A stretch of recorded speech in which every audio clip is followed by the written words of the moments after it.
Mahal ng nanay ko ang mamulot ng basura.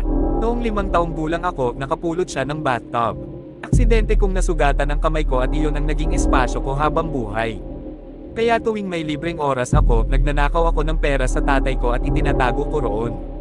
Bago ako mag 10 taong gulang, nakaipon na ako ng mga 300,000. Noong 11 ako, nakapulot ang nanay ko ng isang pares ng salamin.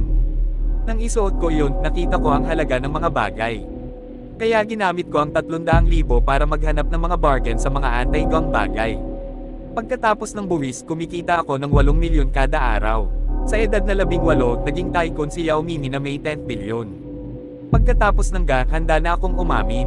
Hindi na ako magpapanggap. Sino ang mag-aakala na pagdating ko sa pintuan ng bahay namin, makikita ko ang tatay ko kasama ang kabit niya, pinapalayas ang nanay ko nang walang dala.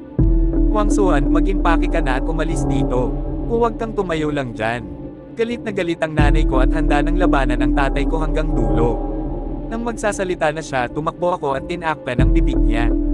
Nay, nalilito ka. Hindi sulit pagawayan ang kaunting pera ng tatay ko. Nang makita niyang ako iyon, napuno ng luha ang mata ng nanay ko. Halo-halong emosyon ang tingin niya. Galit, lungkot pero higit sa lahat, hinanakit sa pagpapalaki ng anak na walang utang na loob.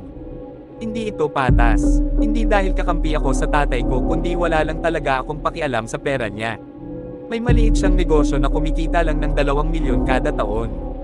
Kung i-invest ko yun, kikitain ko ulit sa isang araw.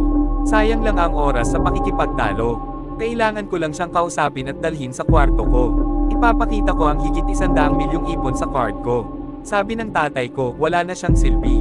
Wang Suan, tingnan mo kung gaano kakabait ko bilang babae. Bata ka pa pero hindi mo inayos ang sarili mo. Mas mukha kang matanda sa edad mo. Kahit ang anak mong inalagaan mo, alam na kung maghihiwalay kayo at wala kang makukuha, susuportahan niya ako.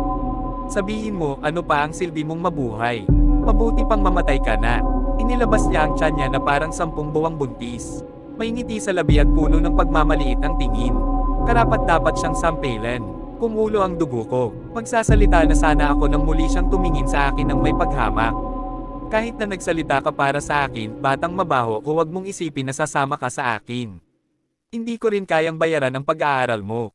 Lahat ng pera ko ay para na sa batang dinadala ko. Kaya huwag kang umasa. Pagkatapos niyang magsalita, nakita ko ang berdeng ilaw sa ibabaw ng ulo niya. Tama. Noong nakaraang linggo, may napulot ang nanay ko na kakaibang pampalasa at inilagay sa sabaw. Pagkatapos kong inumin iyon, nakikita ko na ang kulay sa ulo ng bawat tao.